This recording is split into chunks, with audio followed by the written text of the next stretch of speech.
right, all right. Could I have everyone's attention? You in the car, stop driving, wind down your window and listen to this poem. This is incredible. Here we have a pop-up poetry reading here in St. Augustine at 137 King Street, the home of the ArtBox, the Butterfield Garage Gallery, and the WildHeart Boutique. Not a place that you would normally associate with spoken word poetry, but there's usually art on the inside and it's spilling out into the outside. There's art all around. There's art across the street at Lenny Foster's 144th Street Gallery over there. So there's art oozing from there to here. Poetry is in the wind. There's art is in the spinning of the tires. There's art everywhere. We've just got the indication that this poetry reading is on Facebook Live. So everyone, put on your best poetry costumes and your best poetry behavior, because the whole world is listening to this reading. So I am here to say that my name is Chris Bodor with the Ancient City Poets, and we're doing an outdoor poetry reading, but we've been gathering on the last Sunday of every month since August of 2009. A very incredible opportunity to just every month on the last Sunday set up the sound system, put out a sign-up sheet, and see what happens. Each gathering is like a happening. We never know what's going to happen. It's never the same 15 poets. We can never recreate what happens at these poetry readings. We are at the gathering place where odd fellows assemble to break bread and retread a chain letter that continues until it combusts. Writers do not live on the library shelves. They unwind in bar rooms, in coffee shops. They convene in those cafes on Main Street.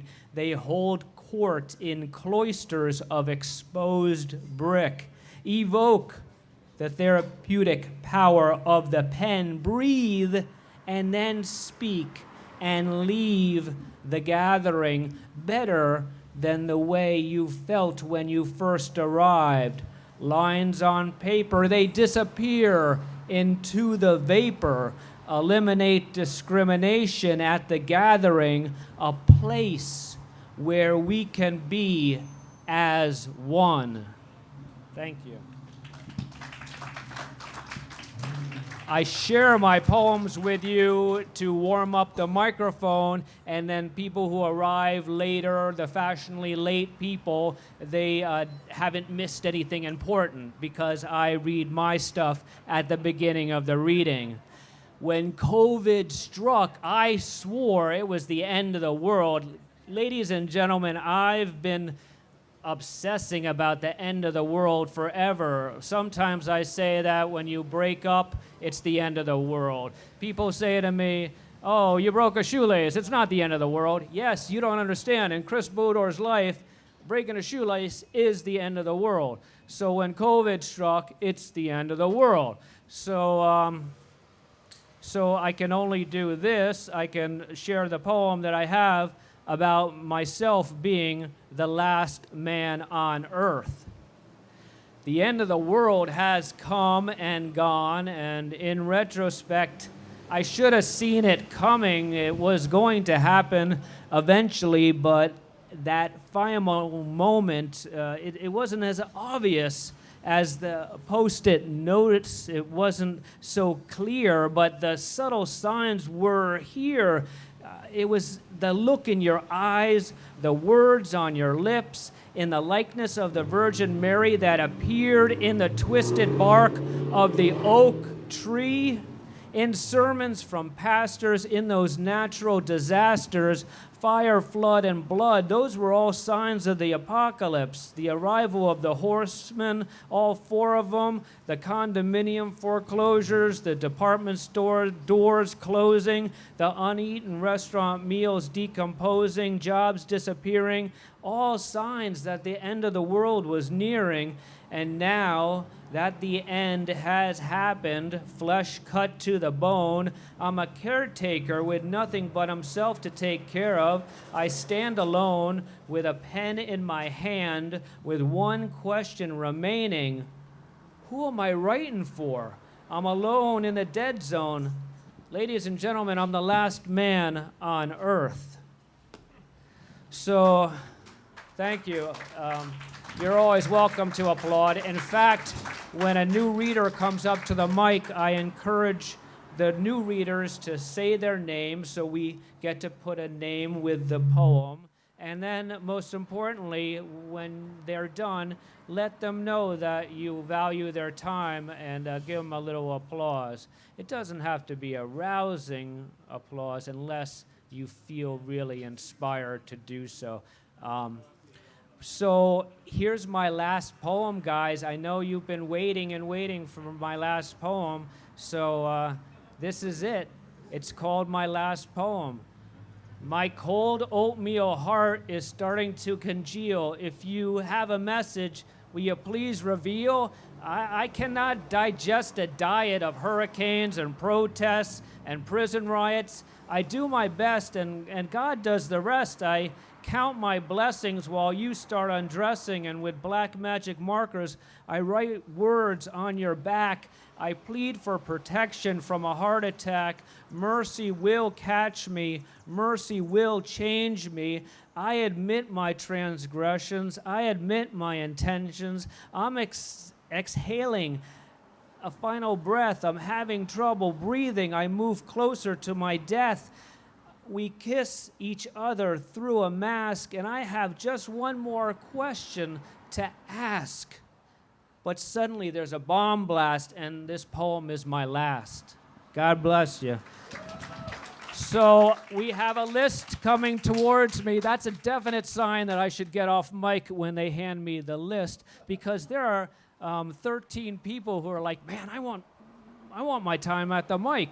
And Phil Butera wanted to come up to the mic so bad, he came all the way up from South Florida, and boy, are his arms tired. So please welcome Phil. He's going to tell you all about himself and his poetry. Thank you. Opening act, right?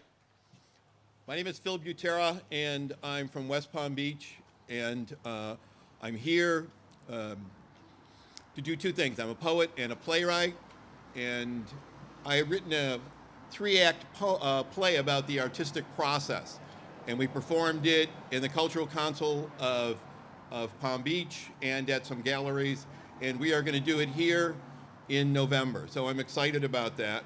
And though I've lived in Florida since 1980, yesterday was the first time I had ever come to St. Augustine.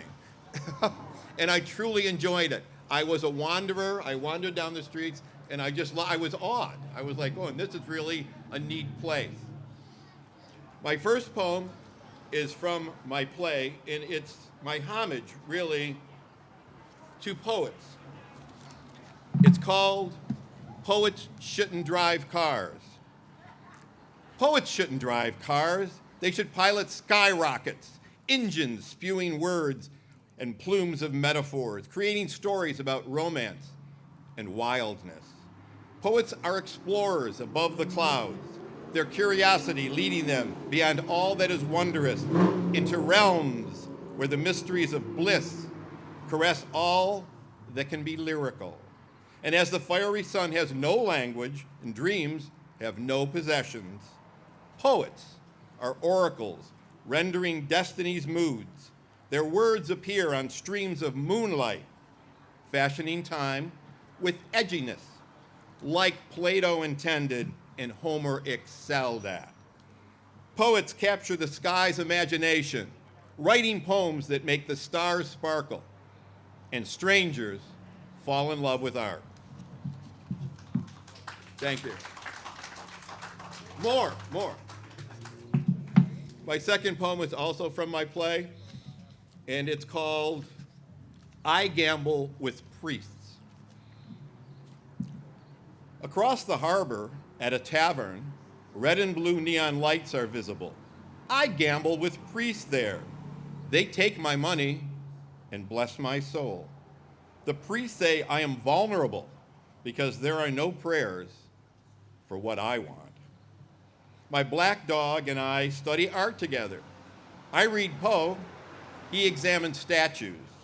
We travel up and down the line, sometimes we cross it. When priests tell me luck is God's gift, I ask about the martyrs. Sometimes as I drink beer and write poetry, my dog courts a gray and white collie. The collie is owned by a tall lady with short yellow hair. She sings in the church. While our dogs amuse each other, we watch seagulls play above the waves. Her cottage and breath smell like cinnamon tea. Her breasts and legs smell like sesame oil.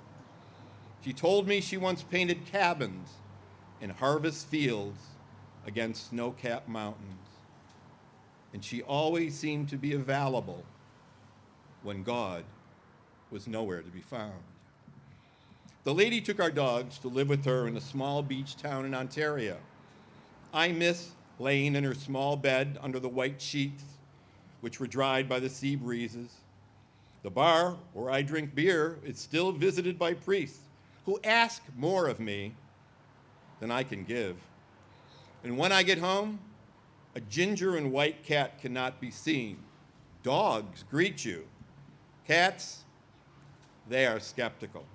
And I call the cat Chance.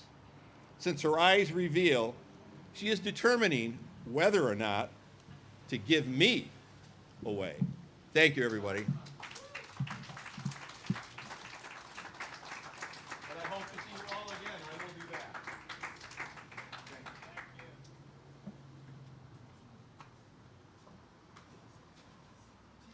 Phil is a perfect example of someone who's becoming part of our neighborhood, and a lot of cross-pollination, the work he does with the people at the Butterfield Garage Gallery, truly inspirational. And we all have that potential as we get to know our neighbors who we're sitting next to.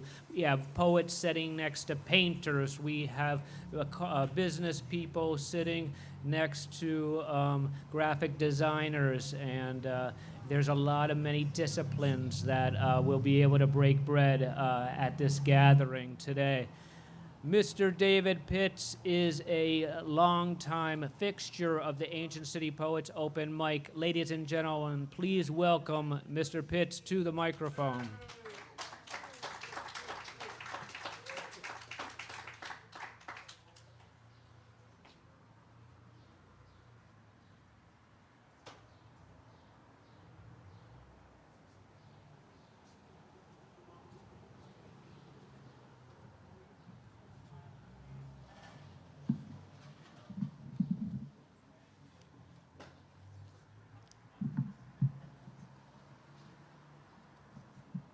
I'm going to read you a couple of short poems.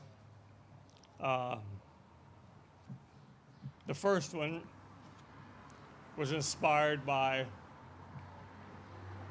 my sister and I used to make up games when we were kids, like I'm sure most of you did. But I didn't have a motorcycle. We didn't have toys or many toys, so we kind of used things to, turn into like things that made it fun to be outside. This poem was written about the time we used a big inner tube to be a boat, and a pitchfork is a harpoon, and of course we went whaling. And the name of this poem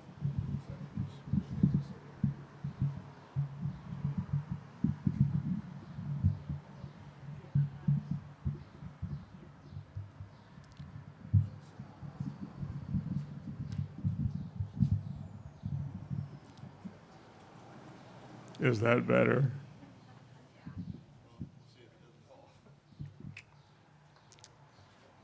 Anyway, this poem is called Thar She Blows.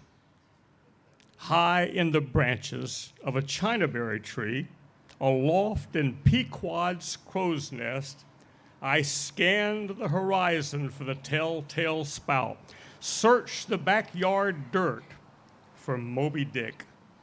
My sister stood watch, ready to launch the harpoon boat, listened for Thar She Blows, waited for me to scurry down, push the big tractor inner tube out onto the waves, leapt with me into the longboat to face the sea and the great white whale. Pitchfork poised on my shoulder, I stood at the bow while my sister pulled hard against the oars. Before us, the whale surfaced. A long, powerful heave buried the harpoon deep into the rising back. You kids get in here and wash up. We rowed back to the Pequod.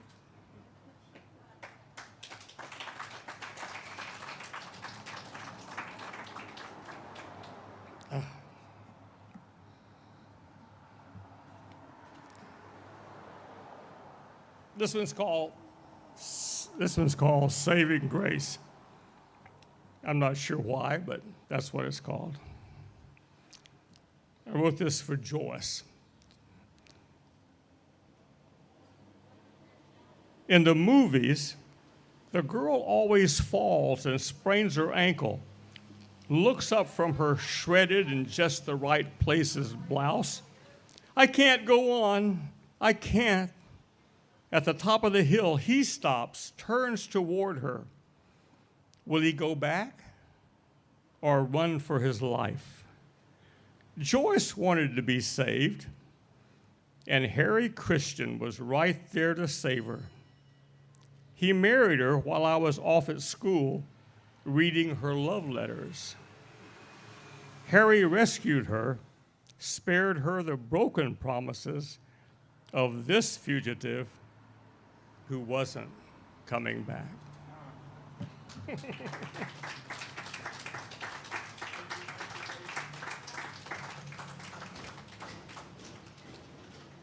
So some of you people who didn't know that we migrated to Zoom 13 months ago have been waiting for 13 months to hear poetry from David Pitts. So finally, your quest, your thirst for David Pitts's poetry has been quenched. Always great to see you, David. Thank you for all your contributions over the years. The next person on the list goes back a couple of years now. He graced our microphone back at the Gallery Cafe, I would say. Maybe that was 2014 or so. He had writer's block. He was just coming out after being a very energetic college kid, writing his soul out. Then he got married and work and reality got in the way.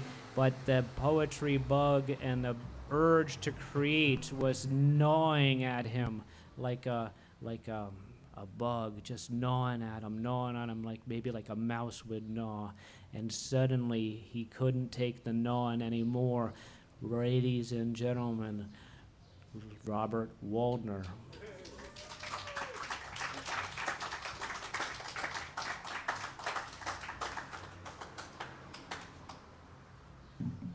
Good afternoon, everybody. I'm going to read just one poem today. In the spirit of us being back face to face for the first time in over a year in the beautiful ancient city, I'm going to read a poem that I wrote about the ancient city about a year ago. Actually, no, it's longer than that. 3 or 4 years ago. It's called Ancient City Morning. The awakening sun ascends out of the Atlantic and glimmers scintillatingly upon the Matanzas, draping its luminous affluence softly over the bayfront. Blanketing the Castillo and south past Cathedral Place to Aviles Street, It shines sequentially west past St. George, then Granada, until the entire city is robed in warmth and light. I reminisce of childhood evasions from cold, dreary New England springs as the lions clear the sleep from their eyes of stone and take watch over the bridge to Anastasia. Introduced to the beauty of the ancient city early in my life, I was captivated by her unequivocal ambiance and her ability to inscribe inspiration into my soul. I immersed myself in the city, home to the bay, named for the infamous massacre that took place just miles down the river. A city which was built for battle, but overcame her origins to make her name synonymous with serenity. Her individuality has been sculpted through history, and her ideals shifted from those of war to those of peace. Now the congenial city and I are one as I stroll along her quiet streets in the early morning light. As I cross King Street and into the plaza, I entertain memories of walking the same path as a child with my family. This friendly place has become a pivotal element of my existence. Though it is human nature to constantly search for inspiration among the living, the nature of humans becomes less inspiring by the day. Therefore, I have come to draw much of my inspiration from this sheltering realm within my view, kind enough to let me share another daybreak with the countless other species who find comfort within her boundaries. Small but majestic, St. Augustine has survived a long, eventful history, one that has added to her mystique. Amiable in temperament, humble in heart, the city generously paints me into her depiction of another morning bestowed upon her by the hand of God. I will absorb the energy of the masterpiece I am surrounded by as I anticipate the eventual moonrise over the bay named for death, but which has come to represent the very best of life. I rest assured that I will soon again be here, seated on a seawall bench, basking in the peace of another ancient city morning. Thank you. And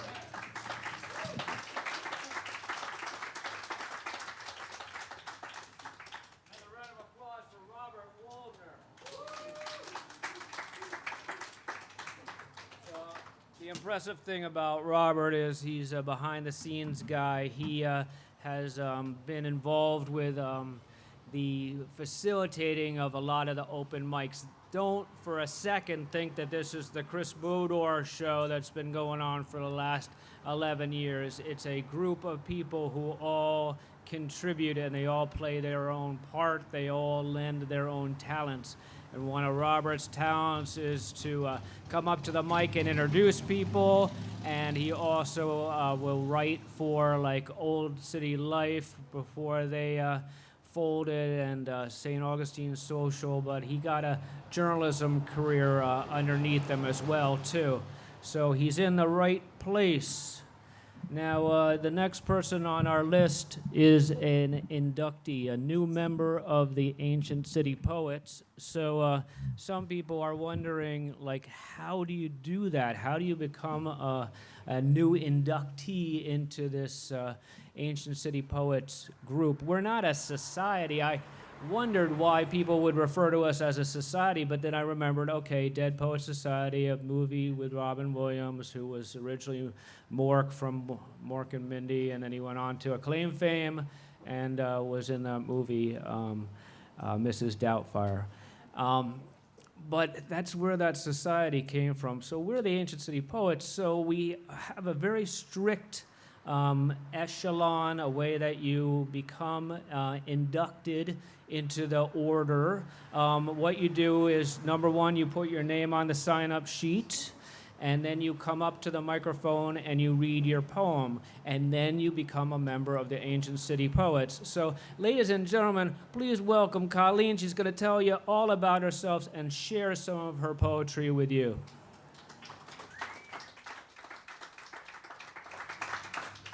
Hey, good afternoon, guys. Happy Sunday. Beautiful day. I'm glad that we're not sheltering in the rain, as I had heard was the forecast originally.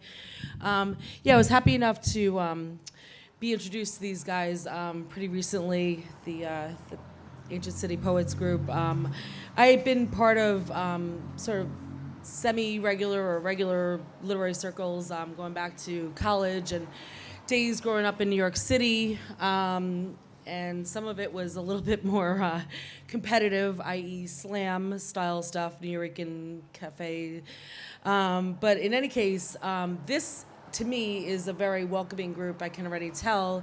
It's a very nurturing group. It's a very accepting and open group. So I'm happy to be part of it just by just reading a poem, like you say. The first one I'm going to start out with actually harkens back to those New York City days. I was probably in my early 20s, just living in, wouldn't trade for anything, living in Brooklyn. I always lived everywhere in and outside the city that wasn't expensive. It was either Park Slope, Brooklyn, it was Jersey City, Jersey, Hoboken, Long Island, nowhere that would be over like $2,000 rent for a one bedroom. But in this case, I was kind of part of the music scene, the A&R and promotional scene of New York City, and this just draws a picture a little bit for you of that time in my life. It's called Railing Out. Hating masks and silence, she puts on hers in violence. Someday she thinks, I'll meet my maker here. NYC, beloved city of salvation, city of lying damnation. Oblivion drips from a rusty faucet and more Marlboro lights and cool jewels shimmering for fools. Stupendous pleasures, idiot treasures. Yellow light spills from urban gardens down on Stuyvesant, and she's flipping back her hair as much for the pretty boys as the pretty girls. Later, peeling, railing, breaking through white knuckle fingertips, her scorching summer heart floats and sinks like petrified wood, swimming in the cruel blue anonymous night, searching for formative shadows in a city bludgeoned by jaded light, but alive, God damn it, alive.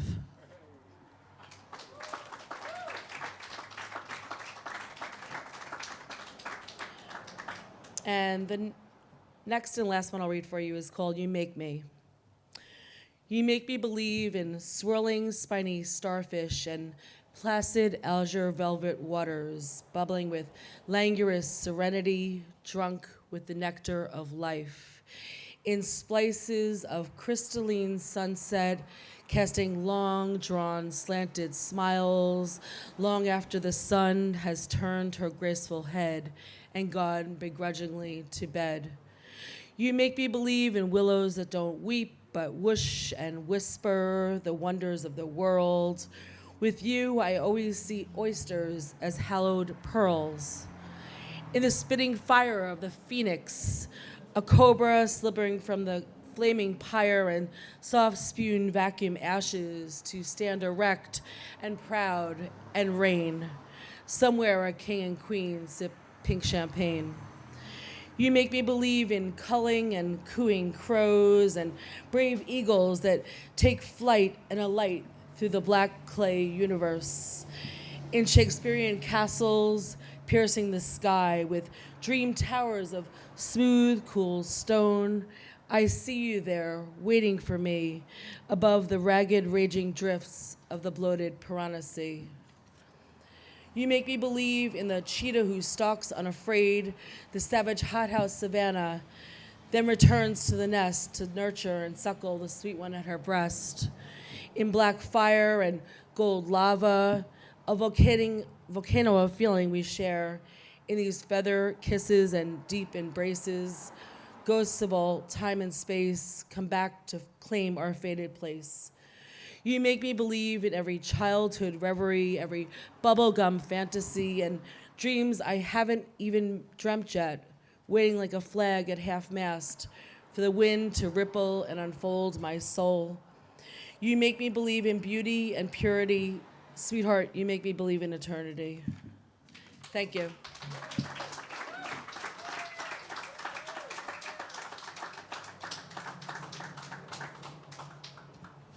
Another round of applause for Colleen Jones, who was very humble. I have to hand it to her.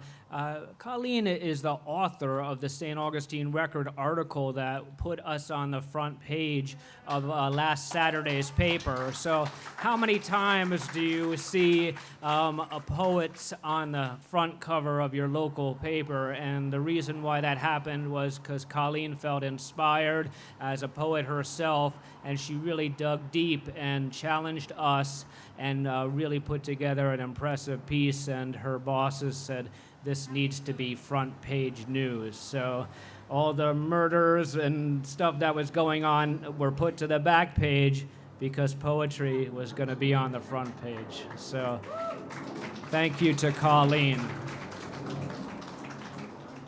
Next up, a longtime contributor to the Ancient City Poets. Please, ladies and gentlemen, welcome Mary Yeck to the Ancient City Poets open mic.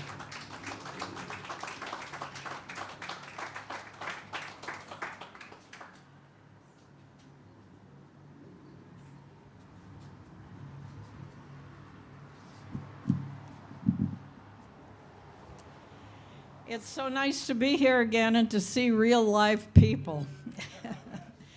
I think the pandemic probably affected everybody in fairly serious ways, and it did me too. And I am going to read 2 pandemic poems followed by a short antidote. Aging in a time of crisis. They see you, an icon, framed by the window of your ancestral home, a prisoner of contagion. A palm is pressed against the glass, warming the surface where it melts into another touch, yours.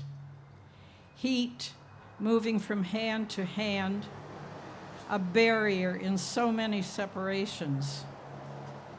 They tell you that if you die, you will leave the world bereft of collective memory, a fiction of love at best. Your only footprint, the collective code of history, theirs, begging the question of value. What will you leave them beside your absence? Will it to be aspiration, courage, hope?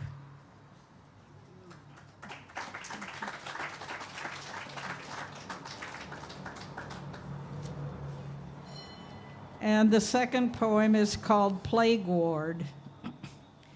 Spring. The scented lawn yields oleander blossoms that drift everywhere and melt into a whitewashed sky, waiting for rain.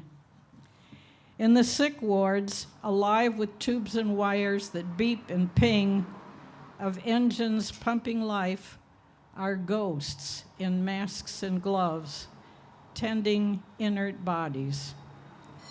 What are their thoughts as they descend in coma, the rising nightmare of tubes that clog their throats, unable to taste air or speech, their last experience of awareness, locked in hypnotic introspection? We examine what visited before it took us down, how it manifests in prison walls, warehouses of xenophobia or aging.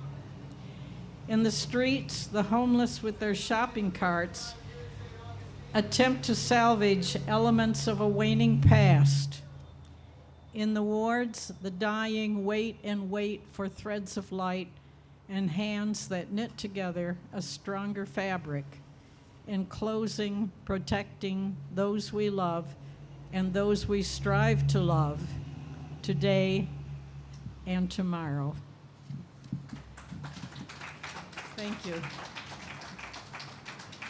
Very briefly, what I call medicine stories that are kind of an antidote to all the sadness and drama of the last year.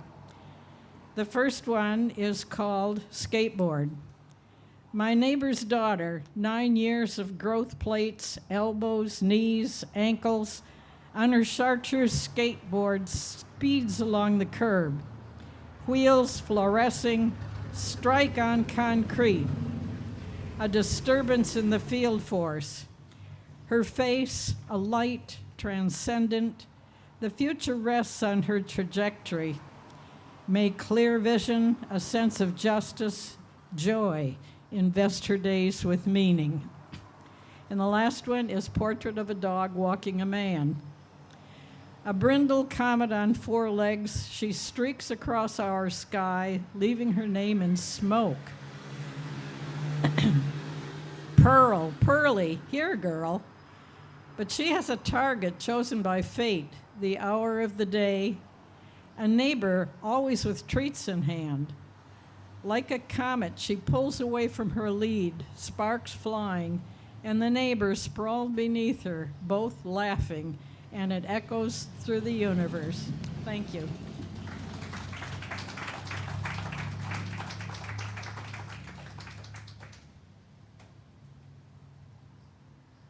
Another round of applause for Mary Yeck. Welcome back. So we're halfway through the list, and I could say the best is yet to come, yet we've already had so much so far. So we're just going to continue with the amazing words as we welcome Chris Kastle up to the Ancient City Poets open mic.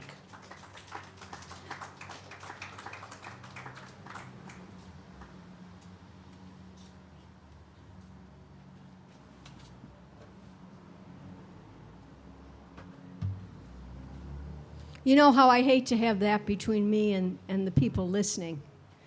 I'm really happy to be outside here today seeing all your faces. And I have a single poem that I wrote just for this occasion and reflecting upon things that have happened to me over the past year. This is called Breaking the Solitude. Breezes bend in and around my screen porch. Acorns click on the concrete or roll silently on the grass, accompanied by the occasional closing of a car door. No voices.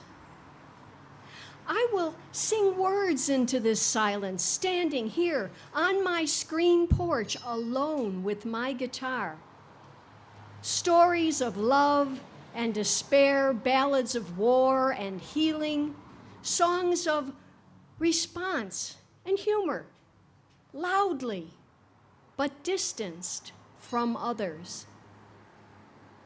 Car doors open and close, people come and go, no voices. But I keep singing.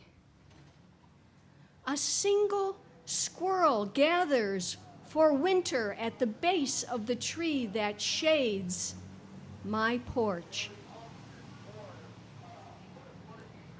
He stops and scurries up the trunk to hang suspended by his hind feet, head up, eyes watching me, hands outstretched to catch my words.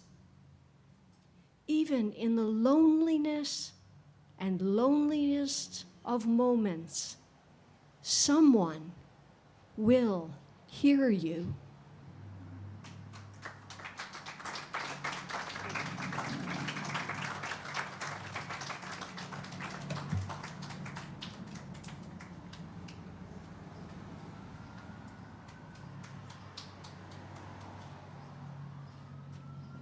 Ladies and gentlemen, a round of applause for Chris Kastle once again.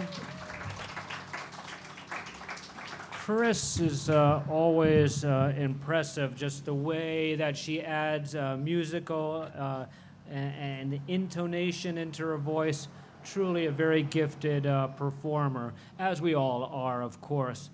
Next up to the Ancient City Poets open mic, someone who has been very, very helpful to us, facilitated one of our readings on Zoom, really active in the North Florida, Jacksonville scene. Ladies and gentlemen, Ruth Van Alstine.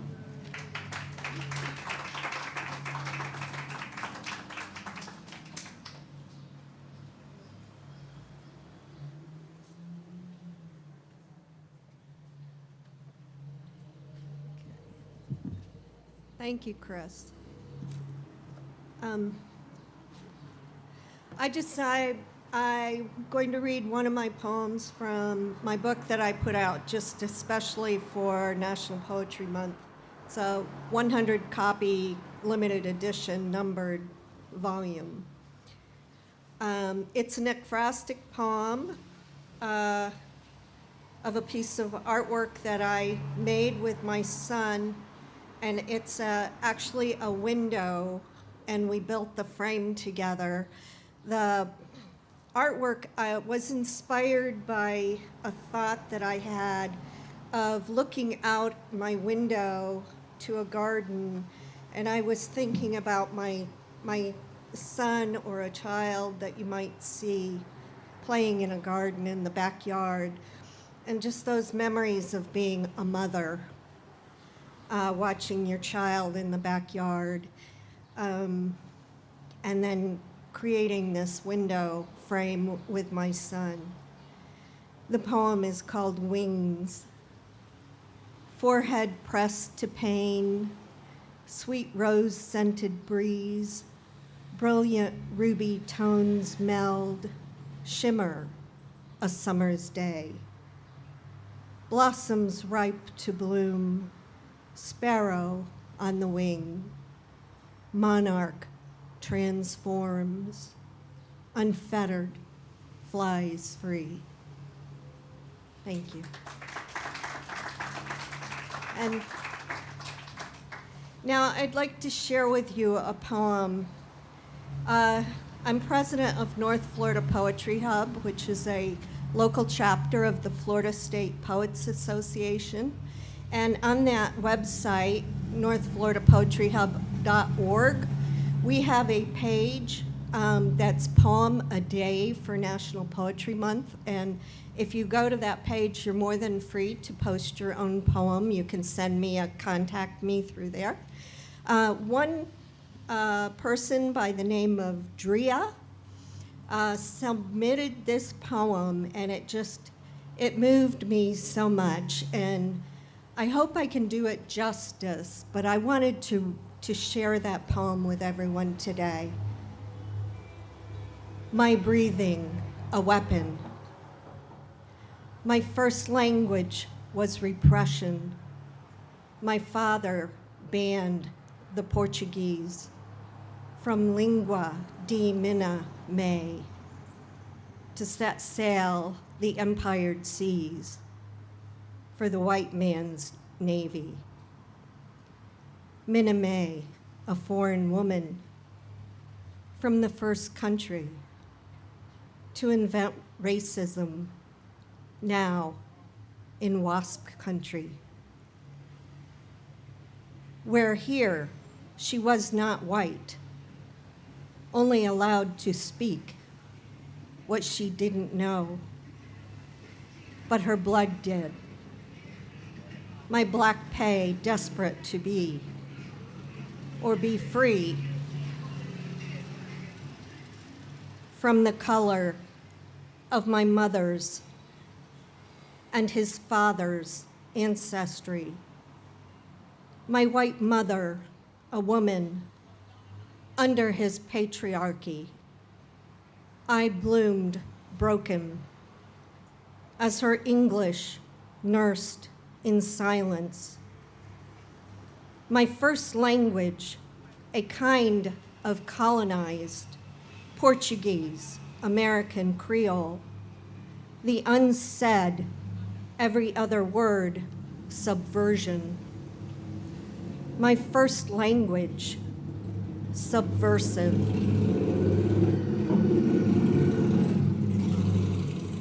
My first language, adaptive. As a brown girl, an immigrant's daughter. My favorite word, janela, window. My most used, agua, water. My most joyful, remembrance, avo juice.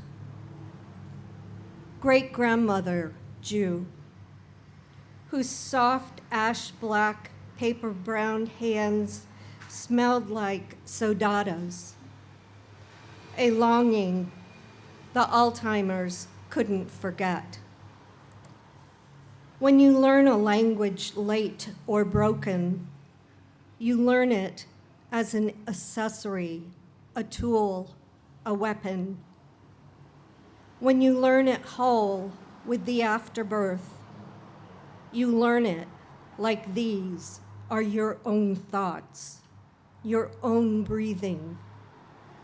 They said I spoke early, but a broken up version of what I wasn't allowed to know and shouldn't.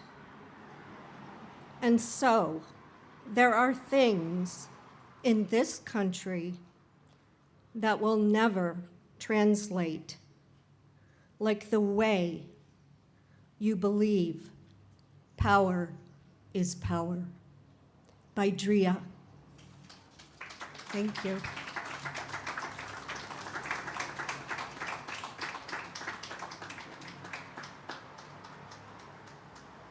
Another round of applause for Ruth Van Alstine. It's been awesome to see her flower throughout the years, coming to the coffee place, City Coffee, and before that it was named something, no, it was always called City Coffee, then they switched to City Bistro, but that's where you got to meet us, and look at you now, incredible just to see how you've flowered and blossomed in front of this very microphone.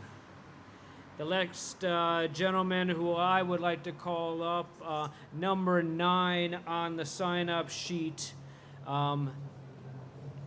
maybe no explanation is needed, no introduction is needed. Ladies and gentlemen, please welcome Lee Weaver to the Ancient City Poets open mic.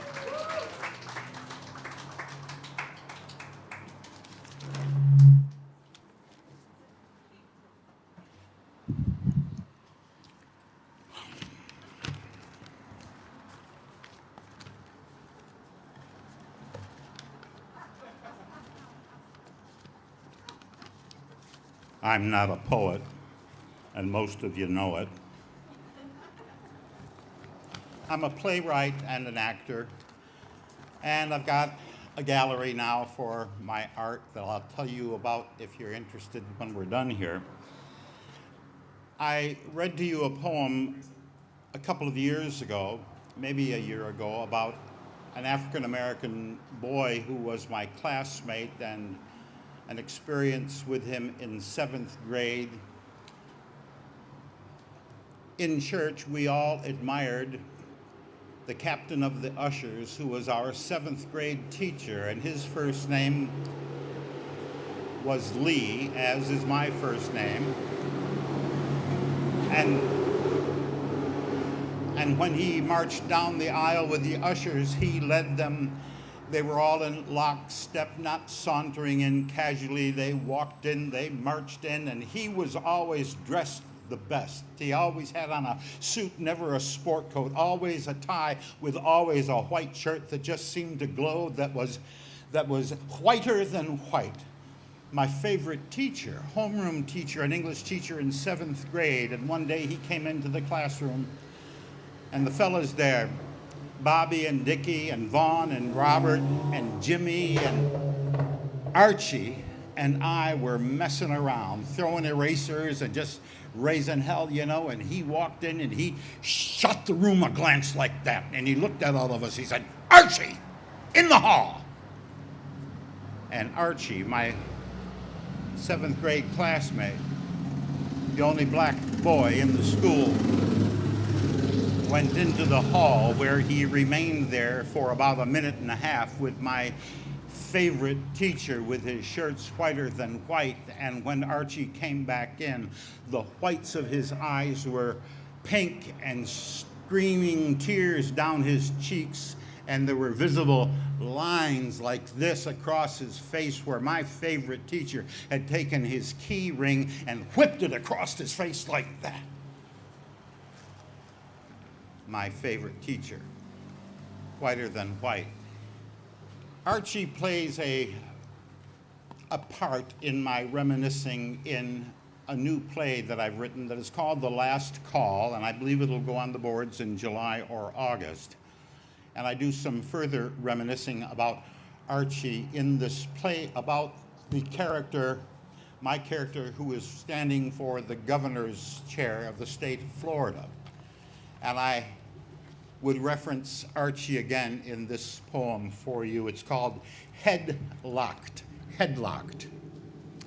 Archie, the only black boy in school, he and I went at it on mats one day in the gym. Archie and I, both 7th graders, were two nobody messed with. 30 kids gathered around to see who would win. I had him in a headlock and he couldn't get free. I had such a good grip on him, I knew I could hold on to him forever. Sooner or later, he'd cry out, I give, I give, I give. I could have held on forever.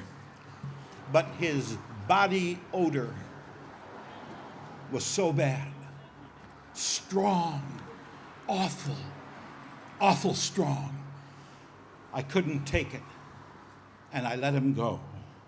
10 feet apart, we started over, and years later, I told folks about that wrestling match. They said Archie and his older sister, Ruthie, were foster children who lived in a shack out in the country with no running water for bathing. 60 years later, I tried to find Archie. Old friends knew nothing. Then on Facebook, I was told he went into the city, got into drugs, and now he's dead. Oh, Archie, Archie, Archie. I had you in a headlock, in an embrace. I wish I hadn't let you go. Archie, I didn't know. So much we all didn't know. I'm still wrestling with you, and now you've got me in a headlock, and I can't get free. Enough. I give, I give, I give.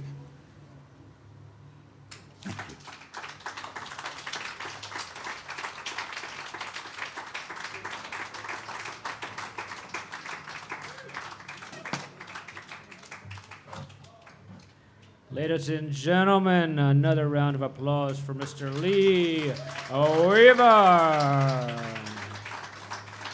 So, I skipped someone by accident on the list and felt very apologetic. And so the guy who was going to come up next said, oh, good, because I didn't want to follow Lee Weaver anyway. So by an act of fate or what have you, the perfect person to follow Lee Weaver is now coming up. Ladies and gentlemen, my partner in crime, Mr. Michael Henry Lee, who's been by my side ever since the first Ancient City Poets open mic.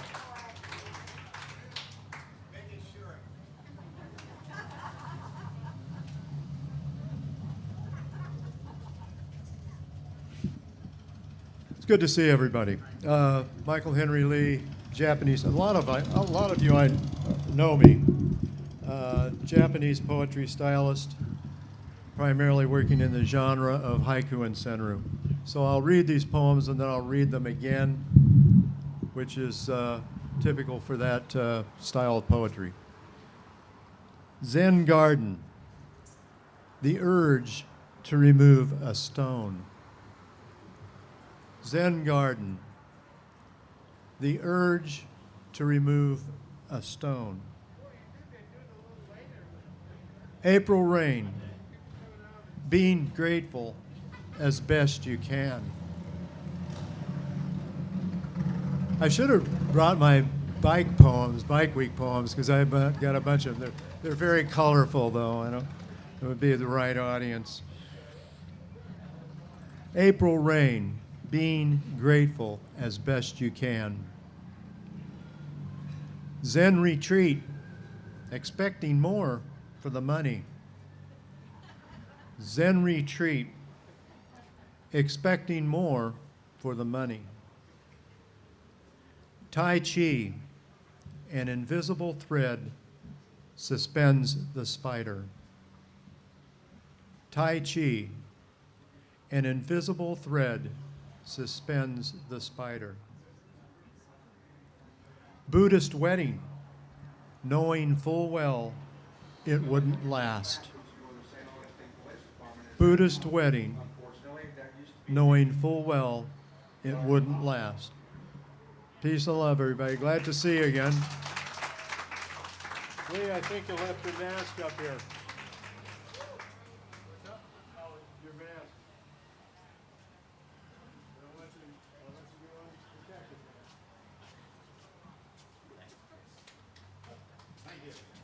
Another round of applause for the one and only Michael Henry Lee. All right, I think this is going to be the last microphone adjustment for the reading. Now the microphone is finally perfect and well set up, and everything else was just warming up the mic. So, ladies and gentlemen, how do you know it when you have become a success in the ancient city? For me, it's when the trolley goes by and they say, ladies and gentlemen, that's Chris Bodor over there from the Ancient City Poets. And it was in an English accent, the most Shakespearean English accent. It was Tim Daly who would come to our open mics, and he went and became a conductor. And so he was driving the trolley, and he saw me in my home, my work environment, or what have you, and he said that exact same thing. So at that moment in time, I knew that I had made it in St. Augustine, the ancient city. Ladies and gentlemen, please welcome Flagler College faculty and a very fascinating fellow, Mr. Ben Atkinson.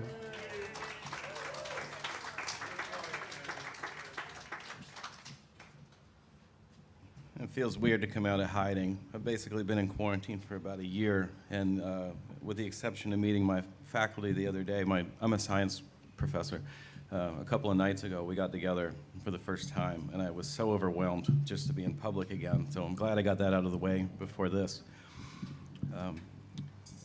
Some of you might know I grew up in Western Pennsylvania. So the first 25 years of my life, I lived just north of Pittsburgh.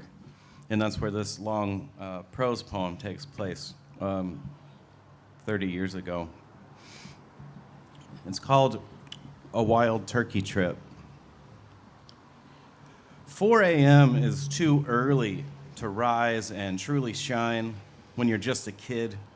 Maybe 12 years old, I slipped into oversized camo clothes in the cold.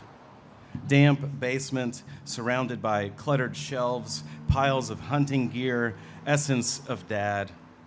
Holes in the knees, patched by my mom with crude olive squares, thick iron-ons.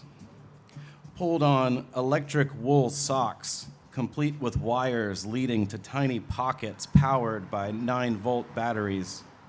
Only way to keep feeling in your feet when sitting dead still in April, pre-dawn. Dad already loaded his gun into the pickup, yellow, primered, patched like my pants. I'd lie across the cracked black bench seat, fall asleep by the time we got out of town, wake up at bumps from pothole-ridden Western PA main streets and back roads, then drift back to sleep as Dad ritually slipped in his Ben Rogers-Lee Talking Turkey cassette. Dad practiced mouth calls and box calls, making conversation with the tape. A faint hiss and crackle between those words, clucks and gobbles, only added to the legendary air that surrounded this master of the language of wild turkeys. I tried to imitate, learn the basics, but choked as plastic discs poked my throat. Dad pulled his beat-up truck into a still dark McDonald's lot, lit up only by the drive-through. Rolling down the window, a thick scent of Oil City crude permeated nose hairs. He'd order black coffee, orange juice, and some hash browns. Coffee back then seemed as awful as lava, but steam rolled a better scent off the top. Black coffee that could have been drilled from those western Pennsylvania hills. We would park in the dark and slowly hike deep into the woods, settled before sunrise.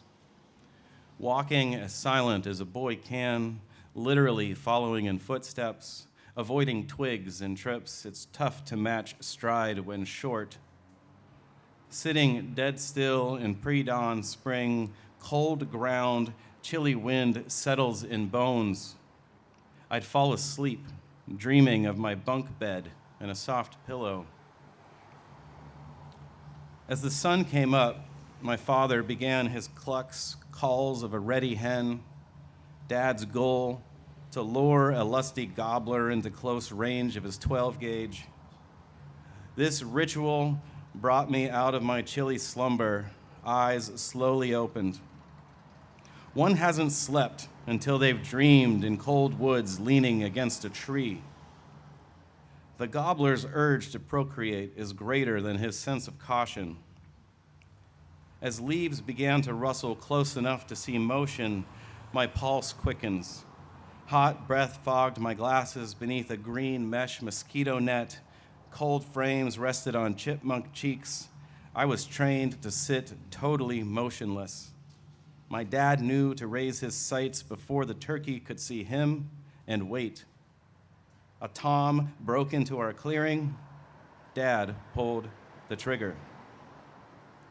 Fired a shell from his old shotgun. Smell of gunpowder is unmistakable, like the blue-gray haze that follows. Rings in your ears like a thunderclap, then white noise. Nothing prepares you for a cannon crack like that but time. After the blast, stillness is over. Dad sprints to a flopping, spastic bird, steps down firm with his boot tread on his red and blue waddled neck. He knelt down in silent reverence as the bird's smoking breath ceased. I slowly approached the dying king, admired feathers' greenish sheen, studied his prehistoric feet, scaly, three-toed, with a crooked spur.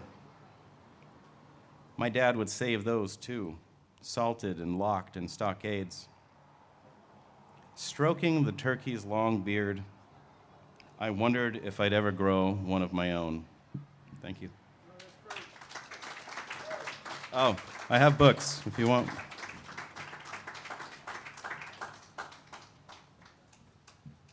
So, another round of applause for Ben Atkinson. So, while we were isolated, we got our own definitions of the word lonely, of isolation. We were able to put pen to paper. We truly knew what it was like to isolate because the whole world was told to isolate. Many artists isolate anyway, so it's like, yeah, damn, this is perfect. Thank you for telling me to isolate. Now I can go do my thing, make great artwork, write great poems. But it was a drain on the soul, man. And, I try to think of, what is the analogy of loneliness and isolation? A very applicable thing is when a poet puts out a book and says it's for sale. That's isolation. That's lonely because no one buys your book, and it's so heartbreaking. So please get Ben out of isolation. Please buy his book. And if any other poet says to you that they have a book for sale, please buy it, because you might learn something about yourselves, you might learn something about the world, and you might learn something about the fellow poet. So please, ladies and gentlemen, support local poetry. And I have a book for sale, by the way.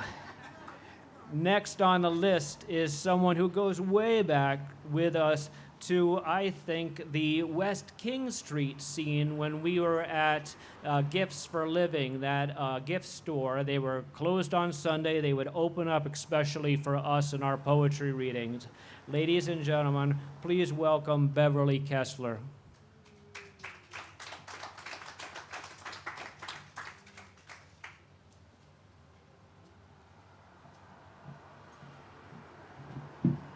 Hi, everybody. It's great to see you again and hear your voices. Yeah, I was isolated, and I call my books my COVID books because that's what I did. I took my 50 years of writing that I had compiled into a book I used as a reference book, and I made 3 chapbooks. I broke them down into my romance book, my I say lyrical autobiography book, and then into my politics and media book. And so I've got them out there, and first time I've ever, I do have them in a couple of the little stores around town, but nothing much is happening, you know. So, but I thought, you know, instead of talking about COVID, which I've done to death, I thought I would talk about springtime and us getting back together and whatever. And so I brought out an older poem that I'd written called Springtime. Today the scent was springtime. I lay upon the grass, imagining your kisses and dreams of your caress. Between us is the endless land, the future's die is cast. My heart today was in your hand, your lips upon my breast. Above I saw a bird on wing. His freedom touched me so, I'd cast away most everything beside your side to go. Then you slid down next to me, our naked bodies pressed. The sunlight warmed your back, for we were lost in total bliss. I woke to find my skin was damp. The moon caused me to chill. I reached for you to take my hand. Alone, the night was still. The first spring day was over, and though you were not there, our souls had met in clover as I combed it from my hair.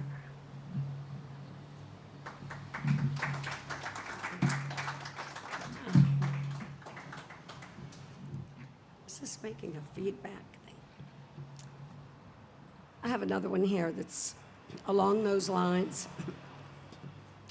It's called Prince. And by the way, I have YouTube, Beverly Kessler, just YouTube Beverly Kessler, and you can see some of my videos that go along with a couple of these poems, so that might be fun. Prince. That life miles away, my mind does often stray, love's bittersweet array, and now look for tomorrow. This prince out of a dream, life's strife to be redeemed, part payment as it seems, for that small prince of my sorrow. Love's oh so many faces portrays one's mind as mazes, though feelings none erases from past loves, only borrows. So touch me, lovely prince, life's passion you shall quench. From sorrows gone I'm wrenched, and now look for tomorrow.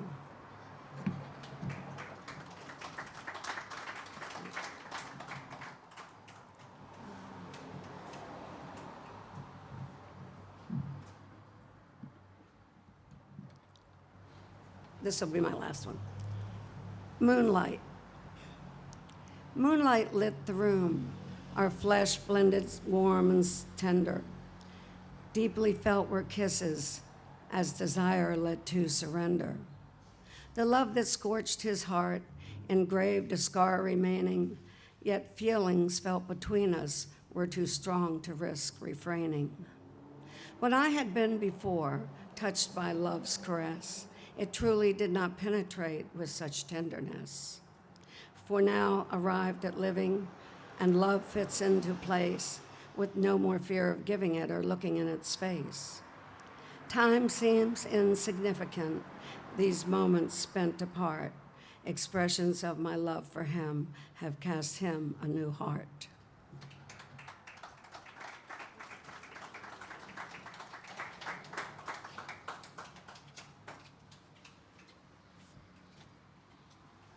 Thank you very much. Another round of applause for Beverly Kessler.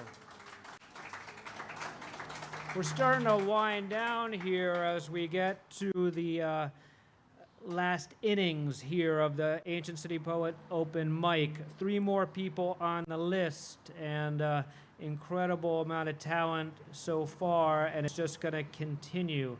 Ladies and gentlemen, please welcome Toni Libro.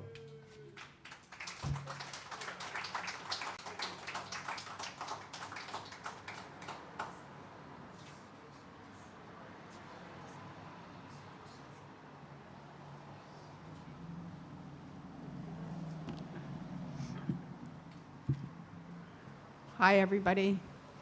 It's really great to be here and see you all. We had a phrase that we often used around this time of the year, having gone through whatever it was we went through, and it was just that. Look, we have come through. And indeed, here we are. We have come through. I'm going to read a few haiku to start that I happen to have here that were framed for the poetry table at the Airstream market last Saturday. And so they have like illustrations with them. And the first ones I'm going to read are haiku on a theme of COVID, but they're kind of positive. COVID anniversary. Taking off my mask to smell the roses. Making the most of the flower moon. Coronavirus. Concrete driveway. Power washing the blues and the virus away.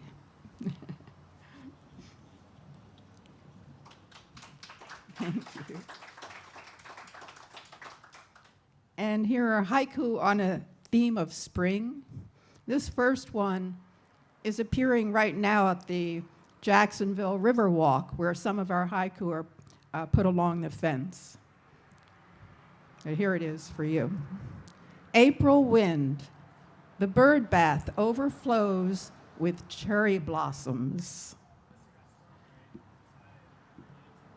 The magnolia are blooming now, too. So here's one for the magnolias. Magnolia blossoms carpet the sidewalk. The bride steps lightly. I'll read that one again. Magnolia blossoms carpet the sidewalk. The bride steps lightly. Breaking the vine to sip the honeysuckle. Tasting the past. Rearranging my new hairdo, spring wind. Petals scatter in the spring windstorm, our golden years. And here's one about the coquina stone and rock that surrounds us everywhere here in St. Augustine, so much so that we've named our little circle the Coquina Haiku Circle. And this is coquina stone, the nooks and crannies of past lives. Coquina stone, the nooks and crannies of past lives. A nice picture to go in. I'm going to end with a poem called Depression Glassware. Those of you who are antique buffs may know about Depression glassware or may collect it yourself, see it in antique shops. It got its name from being created or manufactured around the 1920s when it became possible to mass produce glassware, so that even if you were poor, you could have a lovely table set up with this Depression glassware, which was often given out as a prize or as a promotion. Go to the movie and get a cup, fill up your car with gas and get a plate. You know, that's how they gave it out And we still have it today. It's now 100 years old, many pieces. And one of the themes today was, what do we leave behind? And this poem begins with an epigram by Virginia Woolf. And it goes, but something of you exists somewhere. Something of you remains. Depression glassware. The glassware sits in the china closet, gathering dust after all these years. Choice pieces of pink, green, and yellow, assorted patterns of florals and scrolls, names like princess, cameo, and royal lace. Holding them in our hands, we wonder, who drank from the pink princess cup or dipped into the green cameo sherbet? Whose sticky fingers reached into the cobalt royal lace cookie jar? Items mass-produced during the Great Depression, colored glassware so inexpensive anyone could afford them or receive one as a prize or an incentive. A green cup nestled in a box of cereal, a pink saucer at the gas station for filling up, or an amber butter dish for going to a movie. Today I hold a yellow tumbler up to the light and trace the delicate scrolling around its rim. 100 years ago, its princess pattern graced an otherwise meager dinner table. Something of the bygone era still remains in the dusty hairline cracks and crevices of all these pieces, once filled to the brim with the dreams and despair of yesterday.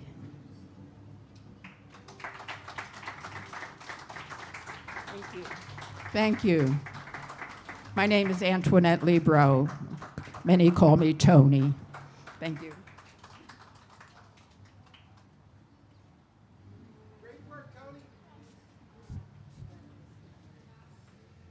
Ladies and gentlemen, let's hear it again for Toni Libro. Amazing talent, and she helped out last week at the our third event that we had for National Poetry Month, which was the poetry table at Airstream Row. That's a great place to get to know. They have an artisan not a farmer's market, but an artisans market on the third Saturday of every month, up there near the Bluebird of Happiness, right at the pier area there, a bunch of Airstreams all together, and a little stage for performing also. So definitely you guys should check that out. Next on our list, please, ladies and gentlemen, welcome Pat Konover.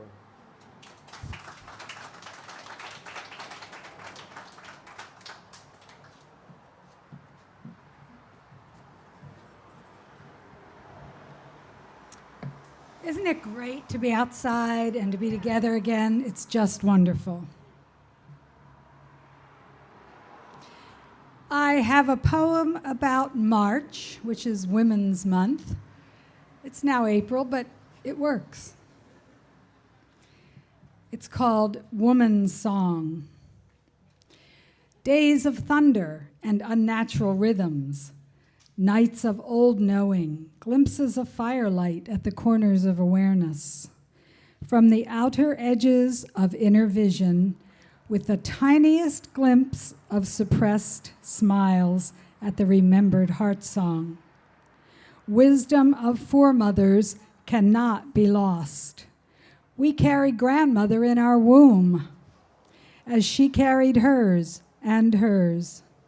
Centuries of concealed enlightenment, carried in blood and bone, in brain and breath, luminous and visceral.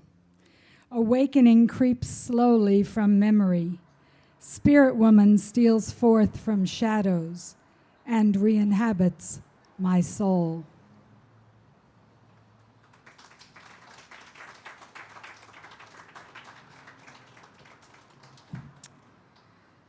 And this is one done on a cold, windy day in March in Savannah, Georgia. It's called Savannah Morning. Grasping fingers of early morn wrap their icy grip around my ankles, plotting to hold me fast to cobblestone streets. March winds test their awakening breaths, hiding round cotton exchange corners. Here she comes, they whisper. Send her the river's chill, and they succeed. Where are spring's harbingers? Are they in azaleas peeking buds, or daffodils bursting through loosened earth? Are they in shamrocks and bunnies in Broughton Street? Windows, ribbon-trimmed hats at Gina's Beauty. In a young couple's celebration of a new day beginning, warm embrace, arms entwined, shared heat of urgency in their lips and loins. Homeless men with their own urgency, tattered, filthy, outstretched Starbucks cups for change. Phones to ears, suits join the Starbucks parade, as do men in blue, joking and relaxed. And SCAD students, designing a better world, their urgency. Forlorn faces wait at the bus stop. Forces unknown drive blank stares and frowns. Winter's desperation yet to fade from their eyes. Centuries of lore drip from iron balconies, the stories they carry in their facades, awaiting a sympathetic and heightened ear. Seasons leave their mark in peeling paint and rusted fittings. Behind the shutters lie seasons of man, all glories and failures from birth through death, creating a tapestry of life in 24 squares.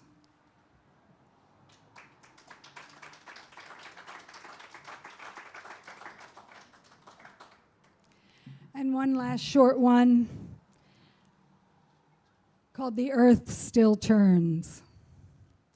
The earth still turns in this dawn's early light, in the fade of moonlight as it blindly surrenders to the sun, and the remaining stars are but pinpricks of light. A foreboding fills the air. Whiffs of change reveal in gentle breezes, carried into imagination as snippets of memory married with today's truth. Mist rises from the lake. The raven's call breaks stillness. A day like any other, but there is a newness, separate from the new day, and we will be fearless. A burst of sudden calm intrudes on the cacophony and beckons me to approach this edge of the precipice. Baby steps into the unknown with a cloak of invincibility. The earth still turns. Thank you.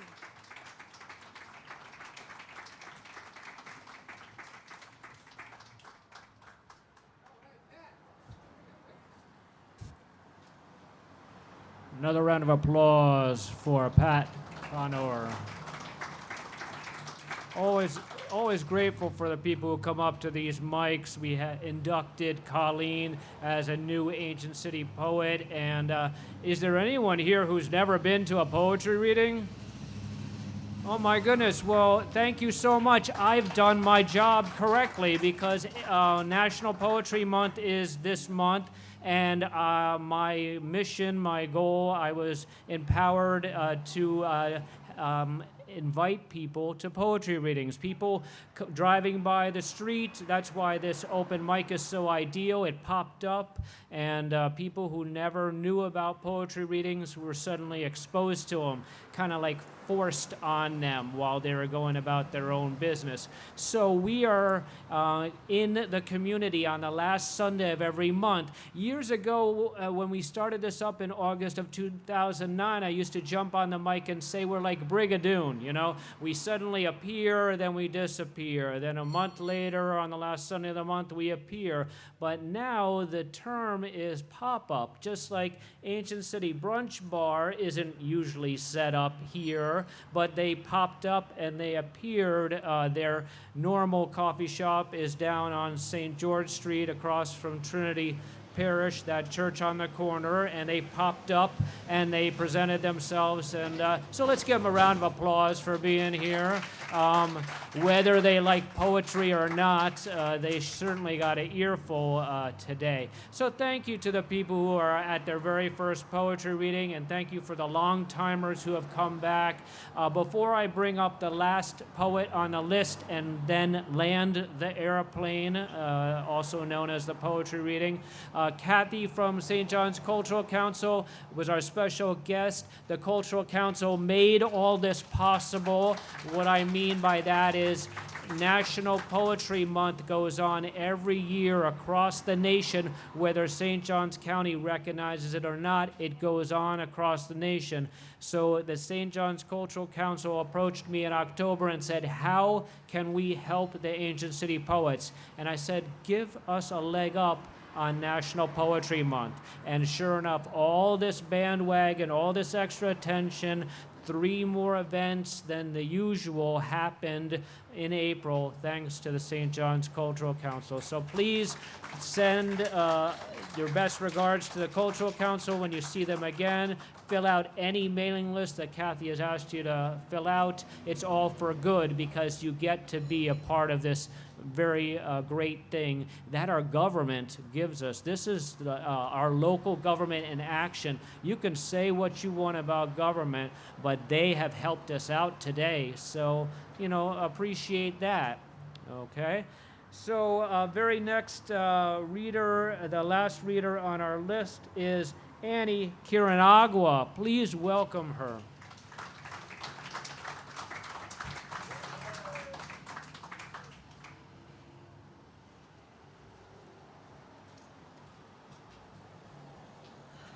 Hi, everybody. I'm a little taller. I did not know I'd be able to read today because I was at another event and I just didn't think it would work out.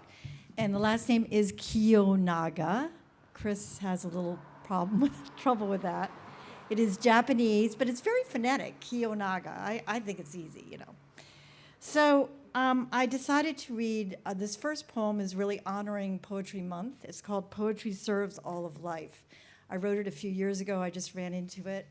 And I thought it was apropos for this month that heralds the beautiful voices of poetry that brings out that light inside of us.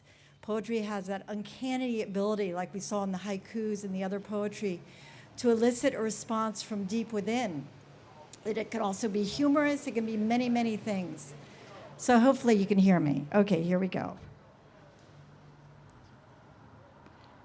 I'm reading this off my blog, anniekiyonaga.com. Anybody, if you want to start a blog, it's so much fun. I share my poetry, my art, my commentary, my stories, my photography. It's really fun. It's a great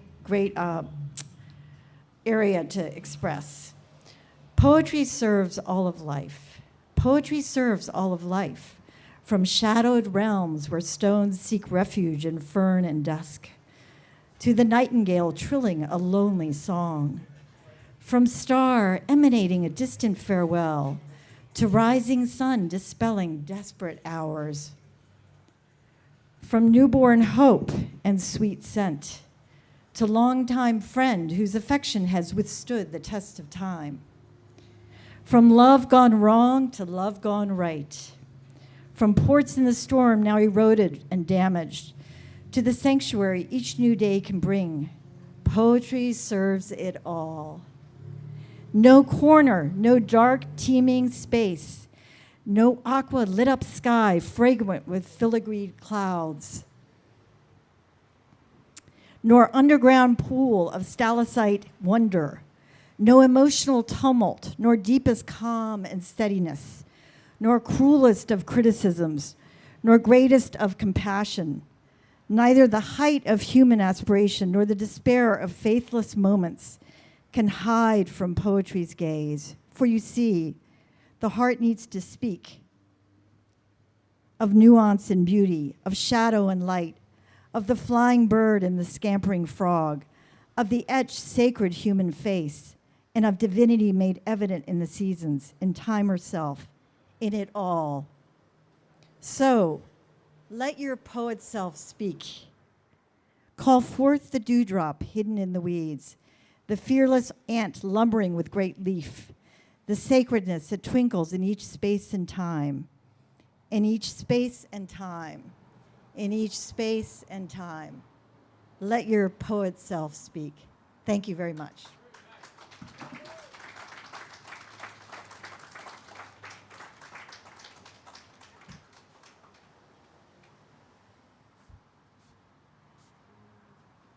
Another round of applause for Annie Kiyonaga. Well, this is it. It's time to land the airplane. It's amazing. Sometimes I don't know how it works, but it's 4:30, so that's exactly when we wanted to land the airplane. I know we wanted to close doors and lock up and so forth. Please get to know the hours of the WildHeart Boutique and the ArtBox and the Butterfield Garage. Patronize them. Come visit them during First Friday Artwork. Facebook Live, thank you so much for checking out this reading, and we are grateful that you were able to watch us through Facebook Live. So ladies and gentlemen, this plane is officially landed. Get to know everyone, and thank you so much. Take care, and we'll see you on the last Sunday of May. Take care.